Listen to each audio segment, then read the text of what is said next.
Akhirnya bre, Asus sadar kalau pasar laptop gaming entry level itu masih jadi lahan paling menggiurkan bre. Kita tuh sama tahu ya, line up TUF Gaming udah lagi tidak murah lagi gitu ya. Memang masih ada sih yang under 10 juta itu pakai RTX 2050. Tapi kayaknya Asus tuh mulai sadar kalau selera pasar laptop gaming udah mulai bergeser ke tampilan yang kalem, yang biasa aja gitu loh. Gak mungkin dong tiba-tiba Asus bikin TUF Gaming dengan desain yang minimalis gitu loh. Nantinya bre, image TUF Gaming yang dibangun bertahun-tahun bakal sia-sia. Jadi Asus nambahin line up baru di keluarga laptop gamingnya dengan menghadirkan ini dia bre, Asus Gaming K16 dan juga Asus Gaming V16. Tapi bre, kita fokusnya ke unit yang Asus Gaming V16-nya yang udah pakai prosesor Intel Raptor Lake Refresh up to Intel Core 7 prosesor. Ya mau nggak aja kita dapat unit pinjaman yang K16 biar bisa tahu apa bedanya antara keduanya. Ya udahlah, langsung aja ke pegadaian nembus emas. Cakep. Yuk kita bahas Asus V16.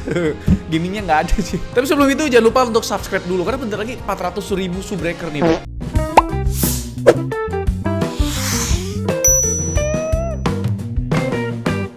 Seperti yang kita udah mention di awal ya, Asus Gaming V16 hadir dengan desain yang simple dan minimalis pak. Di sisi punggung cuma ada emboss Asus kecil. Udah begini doang ya kan? Udah clean banget gitu, nggak banyak neko-neko ya kan? Pas kita buka unit laptopnya juga minim embel-embel gamingnya. Palingan di keyboardnya aja yang ngasih finishing berbeda di tombol WASD dan juga di tombol arrow key. Backlit biru mudanya juga ngasih kesan yang cool ya kan, ketimbang kesan gamingnya. Cuma aku mau komplain sedikit nih ya, kenapa tombol powernya nyatu begini pak, ya kan? Terus area touchpadnya juga kelewatan gede, ini gede banget sih ya, asli pak. Mungkin kalau proporsinya tuh dikecilin, arrow key-nya bisa dibikin full size. Terus tombol powernya juga bisa dipisahin juga gitu loh. Nggak setengah begini ya kan, ngambil areanya gitu. Lagian kenapa ya Asus ngasih touchpad segede gaban begini pada sebuah laptop gaming? Kan ujung-ujungnya bakal dipakein mouse gaming si usernya buat main game gitu maksudnya. Tapi ya untungnya touchpad ini support smart gesture kayak di laptop-laptop productivity-nya Asus bre. Bisa buat set volume, set brightness, dan juga buat atur backward or forward video playback. Naik ke sisi layarnya, surprisingly ya cukup keren tampilannya bre. Bezelnya tipis termasuk bezel yang bawah. Terus engselnya bisa dibuka rata 180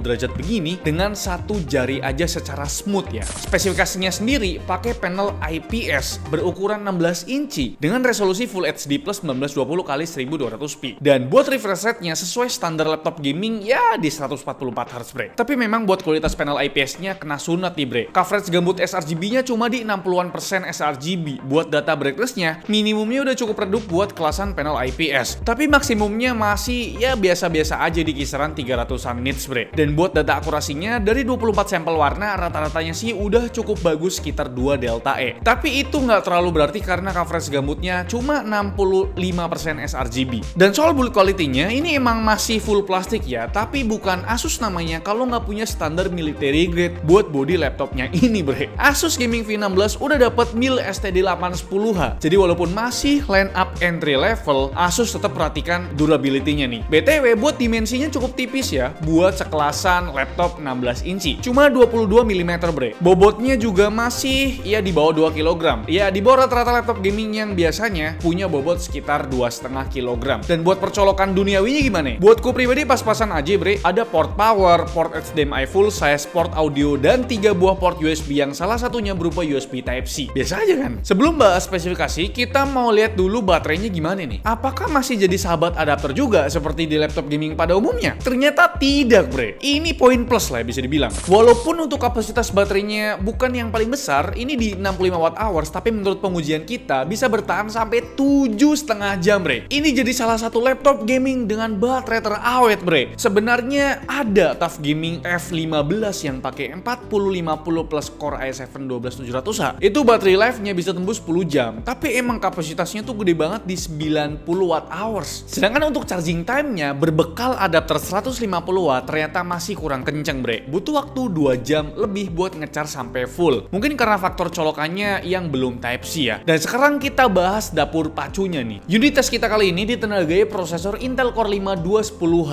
Di awal itu kita mention up to Intel Core 7 prosesor prosesor. Tapi kata pihak Asus yang masuk ke Indonesia ini Intel Core 5-nya dulu bre. Ntar Intel Core 7-nya nyusul. Prosesor Intel Core 5 210H ini emang umurnya masih cukup muda karena baru launching Desember tahun lalu. Tapi secara arsitektur ini merupakan refreshment dari Raptor Lake H series alias Intel generasi ke-13 bre. Prosesor ini punya 8 core 12 thread yang konfigurasi core-nya terbagi jadi 4 performance core dan 4 efisiensi core dengan boost clock up to 4,6 GHz. Dan buat angka TDP-nya power limit 1 itu di 45 watt sedangkan power limit 2 itu up to 112 watt dengan TG Max di 100 derajat Celcius. Kalau kita bandingkan performa multicore-nya, prosesor ini udah setara sama prosesor kepala 7 loh. Dan lanjut ke distro GPU-nya. Jadi bre, Asus Gaming V16 punya dua opsi GPU. Ada yang RTX 3050 6GB dan RTX 4050 6GB. Nah, unit test kita kali ini pakai yang RTX 3050 6GB yang punya MGP up to 55 watt. Jadi RAM di sini udah pakai DDR5 dan ada 2 slot RAM. Ini bagus karena pakai DDR5, bisa di-upgrade bre. Sedangkan untuk storage atau penyimpanannya cuma ada 1 slot M.2 NVMe yang udah terisi SSD generasi keempat dengan kapasitas 512GB dengan transfer speed hampir menyentuh 5000-an MB per second. Patut disayangkan bre, kenapa storage-nya nggak upgradable? Kenapa tidak ada 1 slot M.2 lagi? Padahal ini adalah sebuah laptop gaming 16 inci. Secara form factor harusnya boardnya tuh bisa lebih lapang gitu loh, dikasih M.2 1 lagi. Kenapa Asus? Sedih sekali saya. Oke, kita lanjut lagi ngebahas performanya bre. Jadi bre, RTX 3050 ini udah punya tensor core yang mampu menjalankan komputasi AI. Jadi kita ada 2 tes di sini. Pertama buat generate text di LM Studio pakai model DeepSeek lama yang 8 billion hasilnya bisa dapat 13,75 token per second. Berarti udah cukup lumayan lah ya RTX 3050 di sini bre. Terus kita tes buat generate image di Procyon pakai model Stable Diffusion 1.5.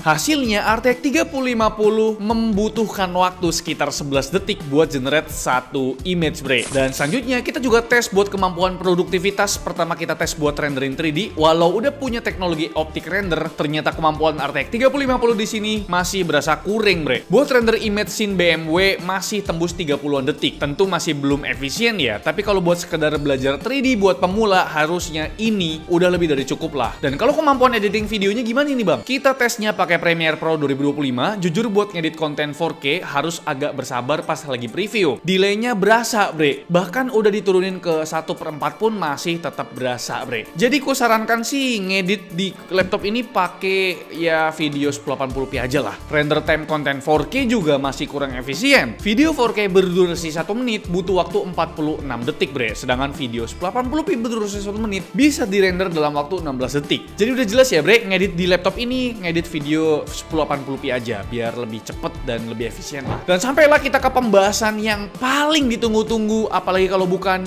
gaming test. Total ada 12 game yang kita tes dan for your information di setiap pembelian Asus Gaming V16 ataupun K16 kalian bakal dapetin voucher Steam senilai Rp210.000 dan mousepad bertema Genshin Impact yang merupakan game partner dari laptop Asus Gaming V16 dan juga Asus Gaming K16. Jadi game pertama kita tes Genshin Impact dulu ya kan. Tentu lancar jaya tanpa kendala kalau cuma buat ngejar 60 FPS bre. Di game ini kita masih main pakai preset rata kanan dan 1,5 render resolution. Jadi tidak ada drop FPS yang berarti di laptop ini bre. Lanjut game kedua kita mainkan Monster Hunter Wilds di preset low walaupun pakai RTX 3050 masih pakai DLSS 2 tapi peningkatan FPS in gamenya masih lumayan nih bre. Contohnya di game ini kita bisa dapat hampir 10 FPS gratis dari performa native-nya yang cuma 42 FPS bre. Game kedua ada Black Myth Wukong yang kita mainkan di preset low. Kalau pakai DLSS FPS-nya tuh nambah sekitar 13 FPS dari performa native-nya. Bikin performanya tembus 67 FPS yang berarti udah playable nih bre. Kalau di game Cyberpunk 2077 peningkatan FPS setelah pakai DLSS sekitar 11 FPS. Ini udah lumayan banget dari yang awalnya cuma 54 FPS di performa native-nya dengan preset low tanpa ray tracing bre. Next di game God of War juga performanya bisa tembus 60 FPS kalau pakai DLSS bre. Ini berarti naik hampir 10 FPS kalau kita mainkan di preset original. Lanjut ke Horizon Zero Dawn, peningkatan performa setelah pakai DLSS sekitar 22% dari performa native-nya. Main di preset high masih cukup enjoy di 70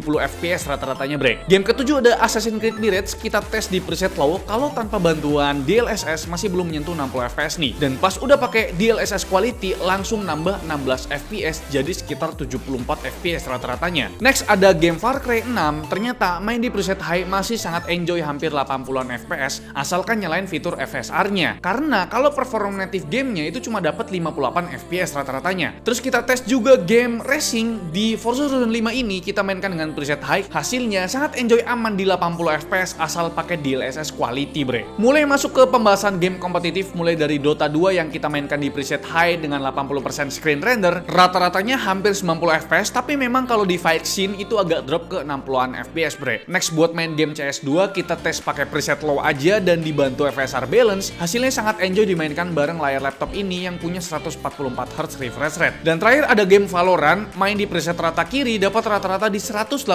FPS bre. Jadi gimana? Apakah kalian puas sama performa in-game dari Asus Gaming V16 ini yang pakai Core 5 210H dan GeForce RTX 3056GB?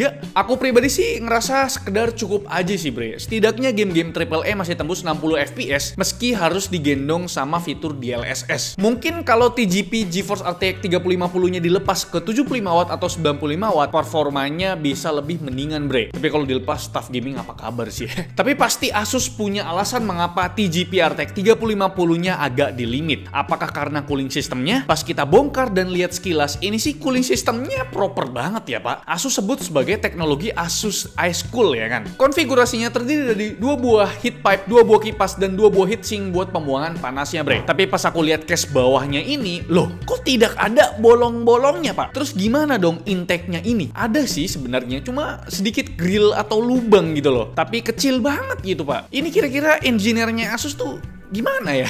Kalau kalian khawatir soal suhunya, ini kita jabarkan bre, pakai footage gaming testnya tadi. Mulai dari suhu prosesornya dulu. Di game Valorant yang emang CPU bound, suhu prosesor tuh sempat menyentuh 93 derajat Celcius, tapi lebih sering ya di angka 80-an derajat Celcius. Sejujurnya kalian nggak perlu khawatir sama suhu segini, karena TG Max dari Intel Core 5 210H ada di angka 100 derajat Celcius bre. Sedangkan buat suhu GPU in-game-nya, kita ambil contoh di game Monster Hunter Wilds. Suhunya tuh stabil banget di 60 derajat Celcius. Ini wajar aja karena memang RTX 3050 memanglah GPU entry level dan juga MGP-nya cuma 55W bre. Buat ngelihat suhu tertingginya, kita stress test prosesornya di Cinebench R23. Di 2 menit awal kelihatan kalau coolingnya tuh push to the limit banget ya, sampai menyentuh 96 derajat Celcius dengan TDP up to 64W. Tapi secara rata-rata suhunya tuh ada di 88 derajat Celcius dengan TDP di 52W. Sedangkan buat GPU-nya kita running full mark dan dapat angka suhu maksimum di angka 77 derajat Celcius dengan TGP yang jalan maksimum di 55W. Apakah angka-angka yang tadi buat kalian khawatir? Kalau begitu lupakan saja ya. Toh suhu permukaannya sangat oke buat kami pribadi. Ini kita ngerekam pas ngetes game Monster Hunter Wilds. Area pamfles dan touchpadnya ada di 32 derajat Celcius. Sedangkan area kiri kanan keyboardnya termasuk tombol WASD sedikit lebih hangat di 35-30 derajat. Tapi buat area tengah keyboard udah mulai hangat ganggu di angka 41 derajat Celcius dengan titik hotspotnya ada di exhaust kiri yang hampir menyentuh 50 derajat Celcius bre. Sedangkan exhaust kanan sedikit lebih adem di 47 derajat Celcius. Oh ya bre, selama pengujian kami tes di mode baterai performance. Terus buat utilitasnya di sini bukan pakai Armoury Crate seperti di TUF Gaming ataupun ROG Series. Di sini masih pakai My Asus kayak di laptop mainstreamnya Asus lainnya bre. Tapi ini udah lebih dari cukup lah ya. Soalnya di My Asus kita tetap bisa atur fan profile atau GPU mode, mau hybrid ataupun full discrete GPU terserah kalian, ada pengaturannya di sini. Terus ada juga pengaturan sound mode, tapi emang terbatas di preset equalizer-nya aja. Dan sekarang aja kita tes buat sampel speaker dari Asus Gaming V16-nya bre.